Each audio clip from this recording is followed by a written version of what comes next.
Shalom Aleichem, Beshem Yeshua HaMashiach, salam sejahtera dalam nama Yesus Sang Mesias. Di kesempatan yang berbahagia ini, saya akan membahas pertanyaan audiens terkait kasih Allah yang abadi, yang tidak berkesudahan. Menurut audiens ini, kasih yang Tuhan berikan bagi umat manusia itu adalah suatu anugerah. Tapi kenapa tidak berkesudahan? Sebelum kita masuk ke pembahasan inti dari pertanyaan tersebut, mari kita masuk dalam pengenalan akan Allah Tuhan yang kita sembah. Kita harus memahami di dalam diri Allah ada atribut Allah, atau yang disebut sifat-sifat Allah. Atribut atau sifat-sifat Allah ini dapat kita uraikan sebagai berikut. 1.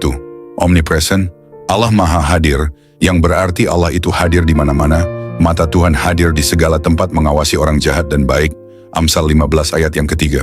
2. Omniscient, Allah Maha Tahu, yang berarti Allah mengetahui segala sesuatu, masa lalu, sekarang, dan masa depan, Mazmur 147 ayatnya yang kelima.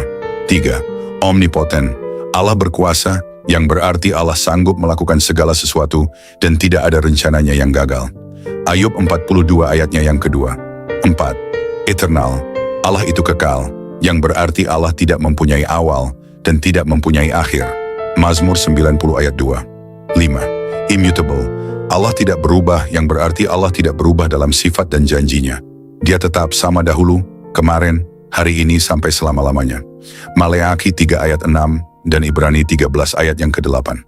6. Holy, Allah Maha Suci, yang berarti Allah itu suci di dalamnya. Dirinya tidak ada dosa. Yesaya 6 ayat yang ketiga. Dan terakhir yang ketujuh adalah berdaulat, sovereign. Allah berdaulat, yang berarti Allah memerintah atas seluruh ciptaan. Mazmur 103 ayat 19. Dari ketujuh atribut atau sifat Allah tersebut, kita dapat mengenal siapa Allah yang kita sembah. Selanjutnya kita masuk ke pembahasan inti dari pertanyaan, kenapa kasih Allah tidak berkesudahan? Allah mengasihi ciptaannya tanpa bersyarat. Kasih Allah itu dinyatakan melalui anaknya yang tunggal, yaitu Yesus Kristus Tuhan kita. Yesus telah datang ke dunia ini untuk menebus dosa semua orang yang mau percaya kepadanya, dengan jalan menderita, sengsara sampai mati di kayu salib. Kasih itu telah ada dari semula, sebelum dunia ini diciptakan.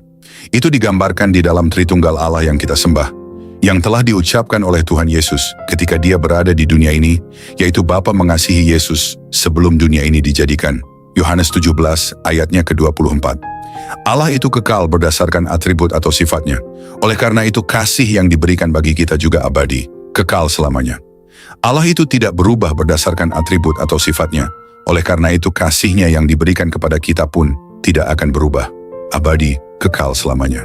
Dunia akan musnah, hancur dan binasa, tetapi kasih Tuhan kekal selamanya bagi orang yang berkenan kepadanya, karena Tuhan Allah kita tidak berubah, kekal abadi selama-lamanya.